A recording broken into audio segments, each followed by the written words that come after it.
Est-ce une bonne idée de régler mes dettes personnelles avec le montant épargné dans mon REER? Utiliser les REER pour rembourser ses dettes peut sembler une solution simple et rapide,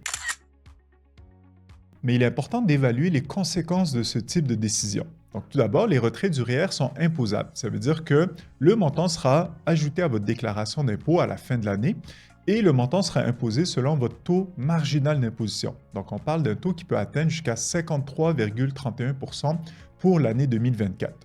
Donc, l'institution financière va quand même faire une retenue à la source. Donc, on parle d'un taux de 25, 30 ou 35% selon le montant du retrait, mais c'est qu'une simple retenue. Donc, il peut y avoir un résiduel à payer à la fin de l'année en fonction des autres sources de revenus que vous avez. Une solution plus intéressante à regarder, ce serait peut-être de faire une demande pour une consolidation de dette. Donc, auprès de votre institution financière, on peut consolider, donc regrouper l'ensemble de vos dettes dans un prêt et vous demandez un paiement selon une certaine échéance, donc selon votre budget. Donc, ça peut alléger à court terme les différents paiements et ça vous évite d'être éparpillé si vous avez plusieurs prêts, plusieurs cartes de crédit à rembourser.